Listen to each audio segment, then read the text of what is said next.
Good evening, and welcome to Midvalley Bible Church's virtual prayer meeting for Wednesday, May 19th. My name is Doug Hornock, and I'm the pastor at Midvalley Bible. One of the most prominent attributes of God, clearly established and revealed in the Bible, is also one of the most elusive: the righteousness of God. When we speak of the righteousness of God, what we are saying is that God is just. It's part of his character. It's who he is, how he acts and behaves. It means that God always does what is right, what should be done, and he does it consistently without partiality or prejudice. God's ways are right and fair. There's no lawlessness in him. He's the final standard of what is right. He is perfectly fair. His justice has no bias in it. In the Old Testament, the Hebrew word translated righteousness is found 206 times in 197 verses. And I could easily spend the entire devotional tonight reciting the many verses that simply say the Lord is righteous or the Lord is just, or listen to the people of Israel make that declaration about God, that he is righteous and just. And this is key. God's righteousness or justice is the natural expression or outgrowth of his holiness that we talked about last week. If God is infinitely pure and holy, then he must be opposed to all sin. And that opposition to sin must be demonstrated in his treatment of creation. When we read that God is righteous or just, we are being assured that his actions towards us and others is in perfect agreement with his holy nature. God will always act consistent with his character. That means that God is not defined by the term righteous as much as the term righteous is defined by God. God is not measured by the standard of righteous. God sets the standard of righteousness. God's holiness is his essence, and righteousness is his way by which his holiness is expressed. Now, there are many avenues that we could go by tonight to expand upon this. But for me, one of the truths that I find most encouraging is that God's righteousness is revealed in saving sinners. Psalm 98 verses 2 and 3 says this: "The Lord has made known his salvation. He has revealed his righteousness in the sight of the nations." And the question is, how? How has God revealed his righteousness in the sight of the nations? Well, verse 3 says he has remembered his loving kindness and his faithfulness to the house of Israel. All the ends of the earth have seen the salvation of our God. In other words, what the psalmist is saying is, if you want to see God's righteousness, look at the people Israel.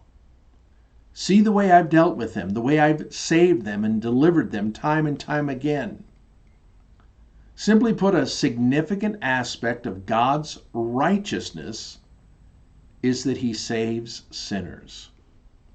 Isaiah 53:11 says, as a result of the anguish of his soul, he will see it and be satisfied. By his knowledge, the righteous one, my servant, will justify the many as he will bear their iniquities. Now, more often than not, we think of God's righteousness being revealed in his judgment of sinners and his mercy by his salvation of sinners. But the scriptures teach that God's righteousness is the cause of both. A sinner's condemnation and a sinner's justification is found in God's righteousness, his justice. In other words, the salvation of sinners is not merely merciful and compassionate, it's also righteous. God is righteous in saving sinners as well as merciful and compassionate. God is righteous in all his dealings with men, in everything that he does, which means the righteousness of God and the justice of God are not secondary matters. They are primary. God's righteousness and his justice are the guiding principles, then, for the people of God. Paul in Romans 3 says this: God presented Christ as a sacrifice of atonement through the shedding of his blood, to be received by faith. He did this to demonstrate his righteousness, because in his forbearance he had left the sins committed beforehand unpunished. He did it to demonstrate his righteousness at the present time, so as to be just and the one who justifies those who have faith in Jesus. What Paul is saying here is God in saving people is both just and righteous, and the one who justifies or declares righteous sinners. William Calper was an 18th century English poet who suffered greatly from depression. His mother died when he was only 6, and he was sent to a boarding school where the older boys mercilessly bullied and beat him. In his late 20s, he tried to commit suicide and was finally admitted to an insane asylum, where he struggled with his guilt, and he often would cry out, my sin, oh, for some fountain open for my cleansing." The main doctor at that hospital was a committed Christian, and he gently guided Calper to the only fountain that could wash away his guilt and sin. One day Calper opened his Bible and he saw the verses in Romans that I just referenced. And Calper said immediately, "I received strength to believe, and the full beams of the Son of Righteousness shone on me. I saw the sufficiency of the atonement that he had made, my pardon in his blood, and the fullness and completeness of his justification. In a moment, I believed and received the gospel."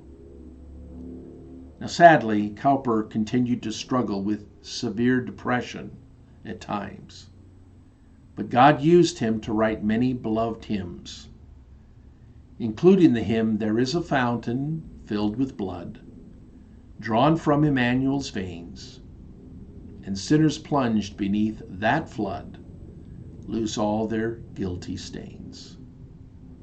God is righteous. God is just. And it is he who is both the just and the justifier of those who believe. And so with that ever so encouraging word before us tonight, let's now go to prayer.